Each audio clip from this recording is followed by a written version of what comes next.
Welcome to the Secret Sauce of Outsourcing podcast that's dedicated to making you better at outsourcing to the Philippines. This is episode 278, Holy Week. So Holy Week was a few weeks ago, at least as of recording this podcast. When it gets published, it will probably have been about a month ago. And I'm a little bit late in telling you about this, but I just want to give you a heads up or explain about the culture of the Philippines around the Holy Week, which this year was April 6th and 7th, which is Maundy Thursday and Good Friday, respectively. And then you have Saturday and Sunday is Easter, finishing Holy Week. So the Philippines is predominantly Catholic, and it's very heavily Catholic. They have a lot of traditions that they do around this time, and the traditions can vary depending on where in the Philippines they live. And some of them are simple and some of them are super extreme.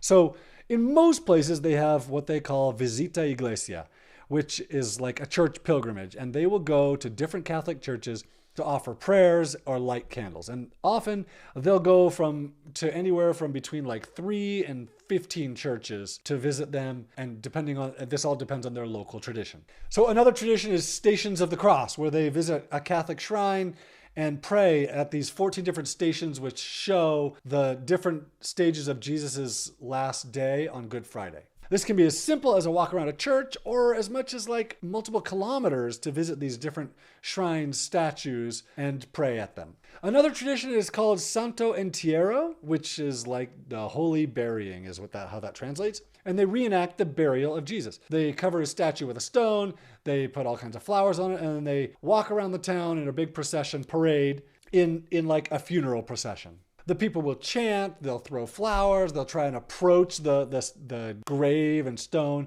and try and touch it for good luck. All kinds of things go on here.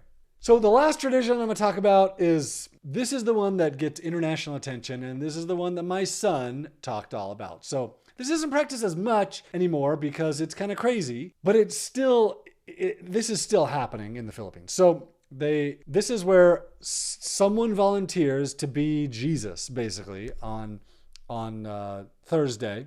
And I don't know if this happens on Thursday or if it happens on Sunday, but they walk around town and whip themselves on the back because that's what happened to Jesus. And then they carry a wooden cross around town, and then they actually get hung on the cross. Now, in the Philippines, they used to nail people. And my son, who is in the Philippines, in a place where, his house is like 1 block away from where they crucified someone, where they hung them on the cross.